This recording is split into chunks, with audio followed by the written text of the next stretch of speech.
First of all, I want to start by apologizing. I hear that there was a problem with the venue. It's just to depict the kind of challenges we have in this country, that you always struggle to even secure a venue.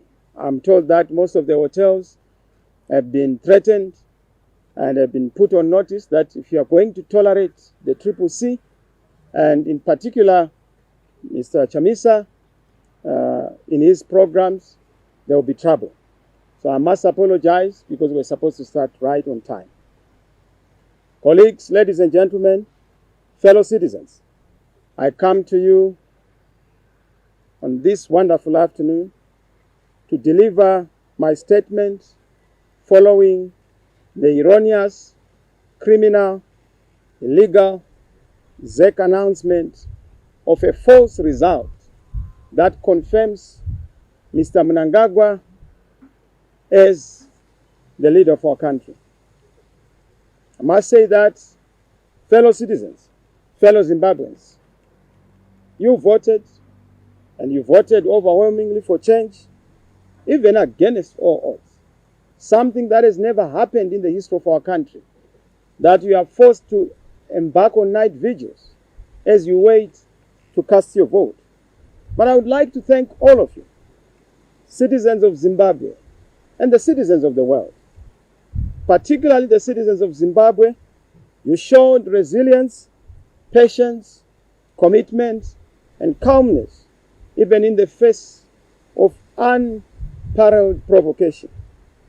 I'd like to thank the many Zimbabweans who sacrificed a lot in resources, particularly from the diaspora, South Africa, Botswana, Namibia, and from across the whole world, to just come and cast your vote.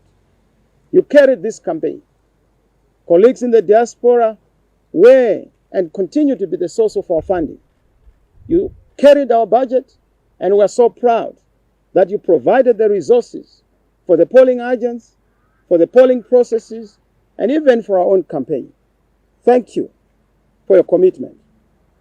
Fellow citizens and citizens of the world, we stand here in the aftermath of a highly contested election, of an election that poll observers from across the board, all observer missions without exception, have rightly described as an election that is so damaged in reputation and that is so fraudulent in characterization, that falls short beneath the requirements of the Zimbabwean Constitution, the electoral laws, and the guidelines of our regional, continental, and global bodies.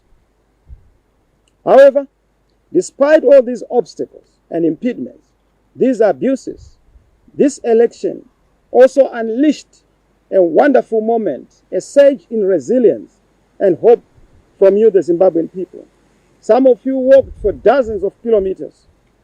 Some of you waited outside the polling stations for dozens of hours, and often without food or water.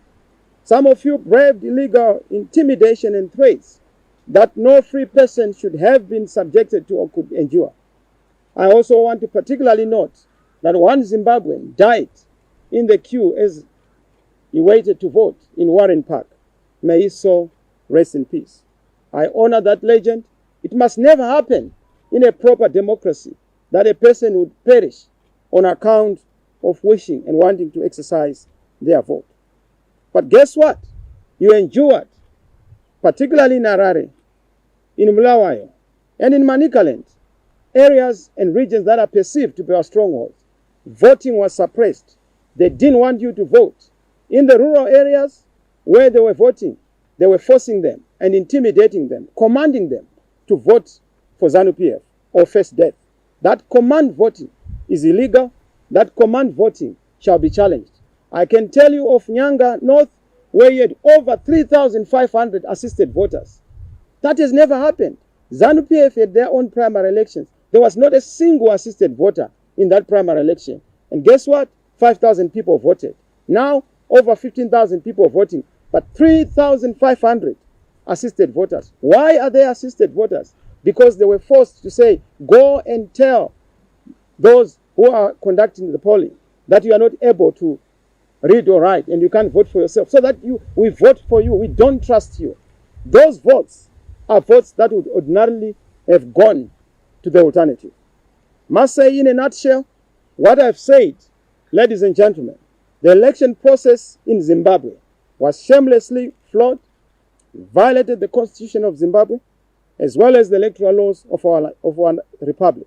There was therefore an illegality and criminality in the conduct of ZEC and all the polling officers and officials that were involved.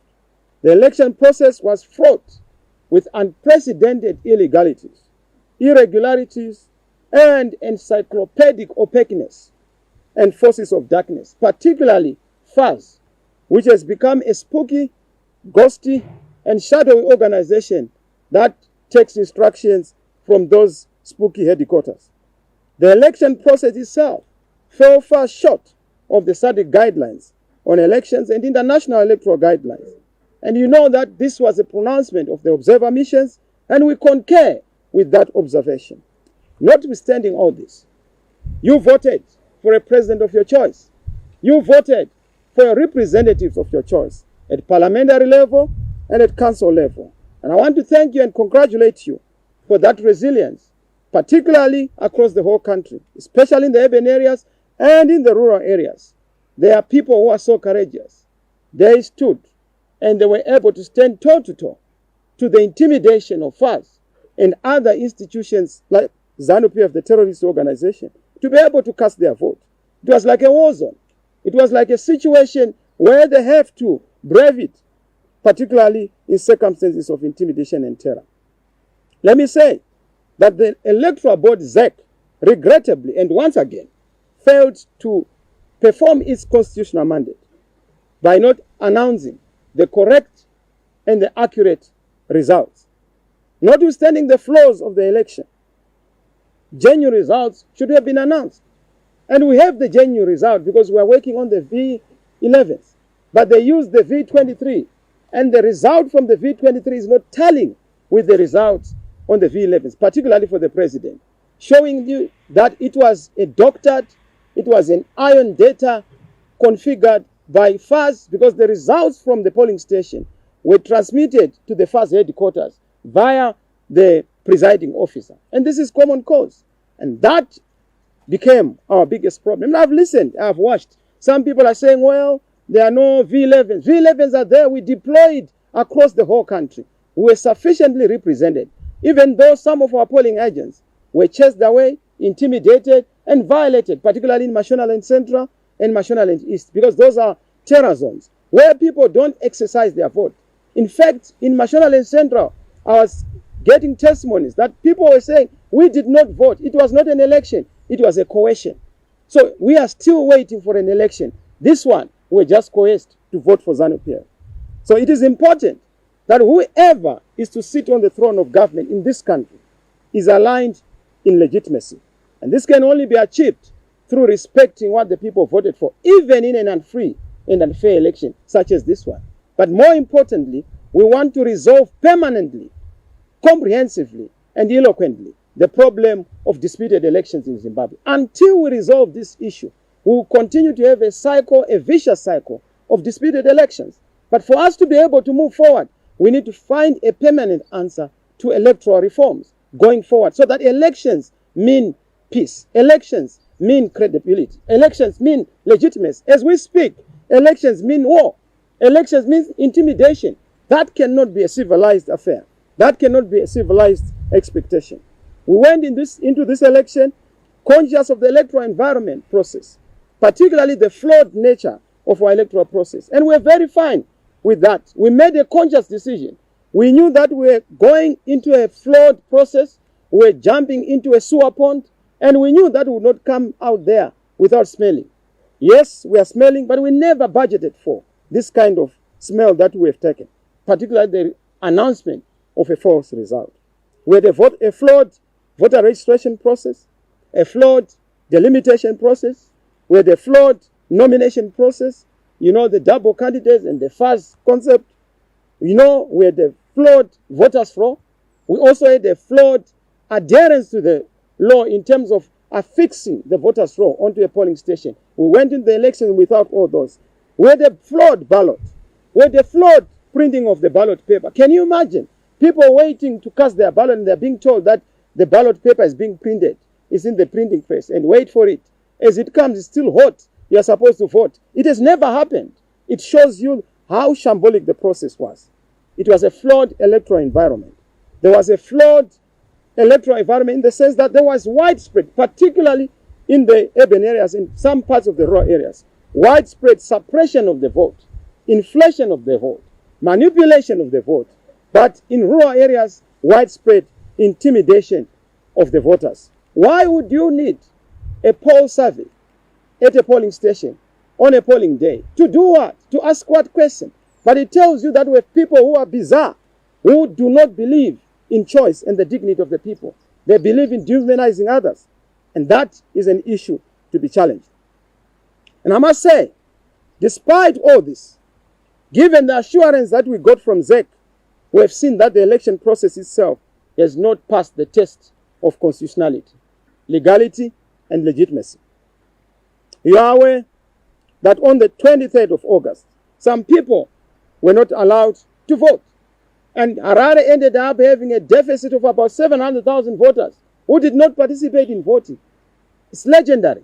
It's almost half of the voters who did not participate. In the rural areas, I've told you about FAS, which is a spooky and bogus outfit created to terrorize, threaten, and intimidate people, even interfered with the electoral process, including the printing of millions of full-color print flyers that were dissuading people from voting on the day in question, allegedly and purportedly having been authored by myself. But again, that propaganda shows you that those who authored it knew what they were trying to do. Because you must then narrow it to the issue of ballot papers which were not delivered in time, particularly for the local authorities, because they did not want people to exercise their vote. Now, let me say, having said this, what are the next steps? What should the nation expect? There's going to be change in Zimbabwe. Whether ZANU-PF people want it or not, it's not going to be easy, but there shall be change. We will not wait for 5 years. There has to be change now. And we are going to lead in making sure that change comes to Zimbabwe. We put a full stop to this madness. Whatever it takes, we must provide leadership. Mr. Mnangagwa knows that he has performed a coup since 2008, a coup on the ballot, 2017, a coup on the elected leader, 2018, a coup on the ballot. He has repeated again, 2023, a coup on the ballot. You can't survive this for far too many times. This time, no further. We've drawn a line in the sand. We will not allow you to abuse people. You are not the last Zimbabwean. You are not the only Zimbabwean. We are all Zimbabweans. We all count. We all matter. And we will make sure we take our stand and we defend democracy. Of course, as I have said, the next steps in the light of the above, it is clear that we are rejecting the election as a sham, the result. The process itself, we disregard it, and it's in line with what the SADC observers have said. We reject this sham result and flawed process based on the disputed figures. We have our V11s. I'd asked our teams to bring those V11s. I'm not so sure if they're here so that you would see them. We have brought V11s from across the whole country, and those V11s are going to be the basis of our assertion. We have won this election. We are in the lead. We are even surprised why Mr. Mnangagwa has been declared, the leader, because he's not. From the V11s we have, we are ahead. But if you look at the V23, Mr. Mnangagwa mysteriously and miraculously then declares a 52%, which is not backed by facts. Even if you look at other candidates who have then been given votes, it's because it has been engineered elsewhere. It's iron data, doctored data, man-made data that is not reflecting the reality of what the people have said on the ground. As far as we are concerned, a credible election must be declared and honored. A legitimate government and a legitimate president for everyone must be put in place and must be supported. Your vote must count. Of course, some will say, but how are we going to do this? We have 1 million tools at our disposal to achieve our end. We will not repeat the mistake of 2018. We want to make sure that we put finality and full stop to all these tomfoolery games. Enough of shenanigans, enough of these antics and tactics, and we want to start a new chapter of happiness, of progress, of prosperity in this country. My fellow citizens, do not worry. What you are seeing is the end, is the beginning of the end. They may try to stop you. You are unstoppable. They may try to frustrate you. You are unfrustratable. Keep the hope. Freedom is coming. Change will happen. We serve a good God. That is his style. He comes in miracles. He will do it for us. I know there are others who are doubting, but the end is nigh.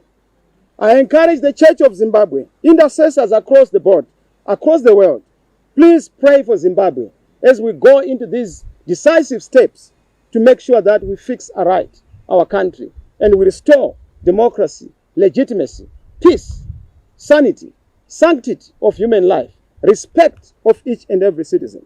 I ask you leaders, I ask you change champions, I ask you citizens, leaders in the various communities, to be vigilant, to ensure that together the voice of change rings loud.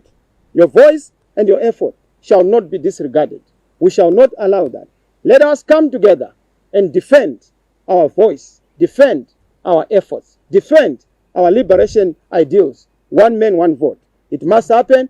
It will happen. I ask you, as I ask, to know that our God has remembered us. Africa, do not leave us, particularly our fellow brothers and sisters in the region and on the continent. We count on your solidarity as we seek to resolve this political crisis, the emerging electoral crisis. I know God has remembered us. Help us in this remembrance and this last march. God bless you. God bless Zimbabwe. I thank you.